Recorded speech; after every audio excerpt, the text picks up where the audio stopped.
And so, welcome to another review. So, ngayon magre-review ulit tayo ng unit.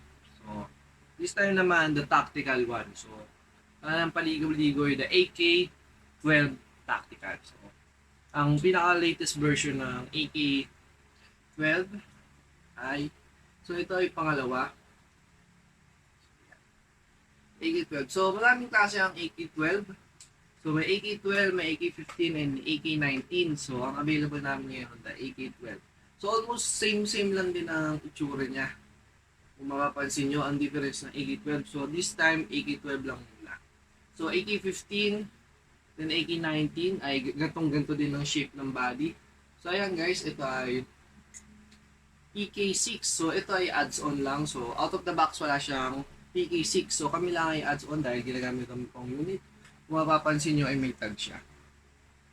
Ayan. So ito ay personal use namin ngayon na panlaro. Then ang magazine niya ay ito. Ayan, out of the box yun ang magazine niya. So as usual ay mid cap. So hindi siya high cap. So bili na lang kayo ng high cap kung gusto nyo pang use. Then pag-usapan lang natin yung konting features niya. Then comparison sa ibang unit. So ayan ang itsura niya. The AK-12. Ayan ang itsura niya. So, out the box, FPS lagi ay 400 to 450 FPS. Depende sa stock. Kung bagong stock ang nakuha nyo ay maganda ang ceiling. Pero minsan, katamtaman or pag naluma na yung stock niya ay bababa ang FPS. Kaya kailangan nila i-upgrade. Lalo na sa airsoft. So, ito ay AK-12. So, marami na kami nadagdag dito ng dinadagdag. So, ayan, hindi na siya standard. So, meron na kaming PK-33 na chugging handle. So, yung regular niya ay parang AK lang. Normal AK. So, ito sa namin, sa AK RPG-16, gano'n lang. Yung charging handle niya, normal na pot. So, ito lang ay may adds-on lang kami.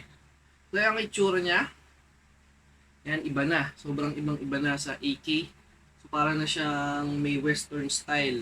Pero Russian to. So, ito ang pinakaunang AK-12 na model na ganito. So, dito sa AK-15. So, ang AK-15 ay magazine lang ang difference, ang pagkakaiba. So, ang AK-15 ay pa-curve na ang magazine. Ito ay pot style 74 na pahaba. So, ayan. Comparison. So, napakaganda niya. Ang length niya ay tamang-tama lang. So, ito, iron sight yan. Front sight. Ayan. Mapapansin nyo. Front sight and rear sight. So, ang iba din ang flash hider nito. Para siyang 74 na modernized. Ayan. Din yung looks niya, medyo square type na, hindi na oval. Kumbaga, tactical na talaga, ibang-iba. So, napaka-pogi niya. Then, wala siyang side rails. So, kung mapapansin nyo, wala siyang side rails. Pero meron siyang top rails. Dito lang natin. Meron siyang top rails. Then, battery compartment niya ay dito, syempre, sa taas. Battery compartment. Ito lang, may lever lang na maliit. Tanggalin lang natin yan. Usad-usad lang natin. Lever din, attach mo. Ayan. Yan ang battery compartment.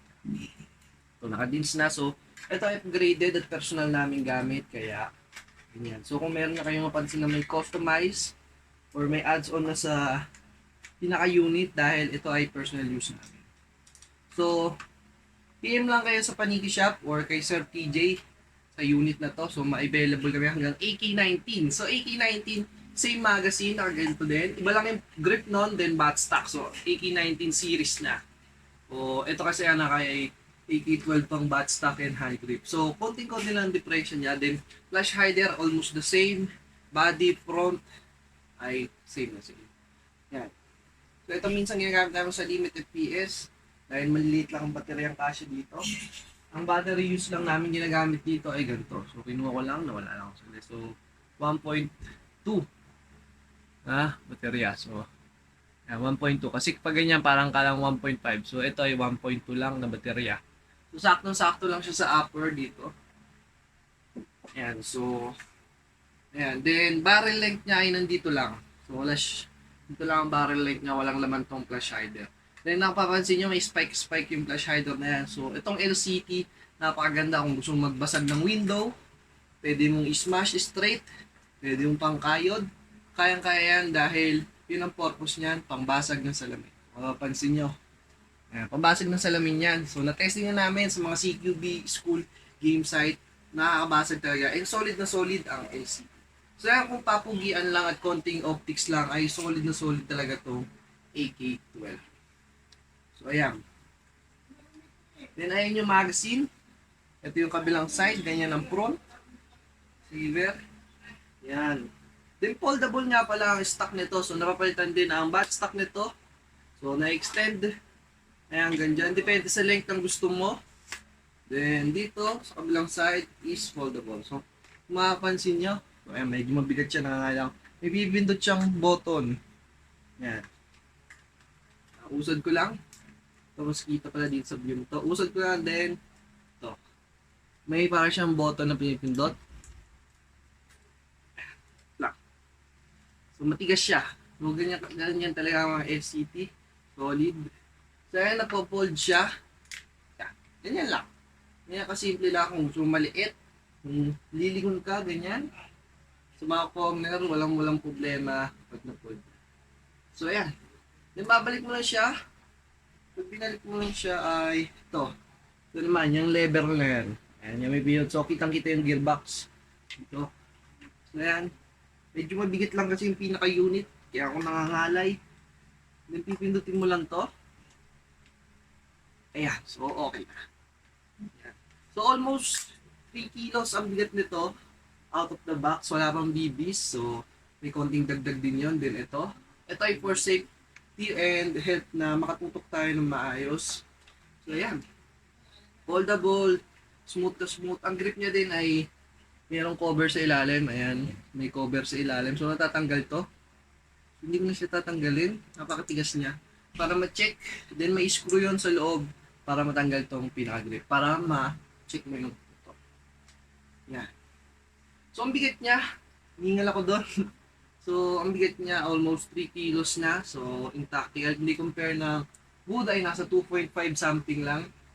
Itong tactical talaga ay medyo mabigat. Pero sulit na to kung mga 450 game lang.